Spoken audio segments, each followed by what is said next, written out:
This isn't a place, with all due respect, like Iraq or Afghanistan, that has seen conflict raging for decades. This is a relatively civilized, relatively European, I have to choose those words carefully too. We're uncivilized. Before the US involvement in Iraq, the literacy rate was 95%. Yes, very civilized. And then after your uncivilized interference, it became 20%. Likewise, before the US, there was no suicide attack in Iraq. This was reported by Robert Pape. According to the Economist's intelligence unit, the Iraqi welfare state was among the most comprehensive and generous in the Arab world. 92% of the people had safe drinking water. 93% of them enjoyed free healthcare. That was, of course, until you civilized folk came over and uncivilized us. But you know what? Let's see the shoe on the other foot. Let's see how civilized you are. You allowed groups like ISIS to form. ISIL is a direct outgrowth of Al-Qaeda in Iraq that grew out of our invasion. Supported them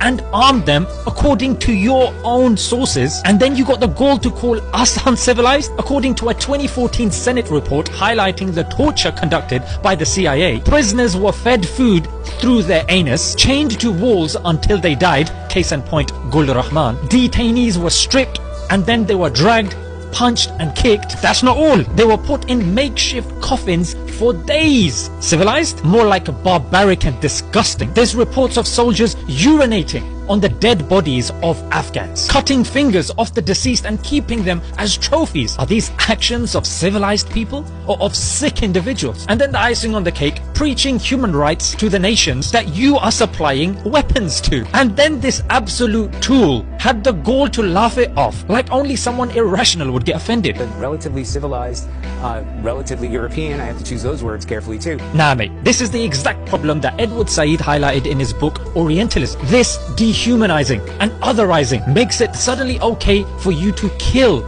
millions. And this is exactly what happened in these countries that you mentioned. And oh yeah, how is it that uncivilized Afghanistan, in their kurta pajama, living in mountains, were able to come toe to toe with the greatest superpower for 20 years and then send them packing with their tail between their legs? I hope I've put things in context. So the next time you make a blunder like this, apologize, humble yourself.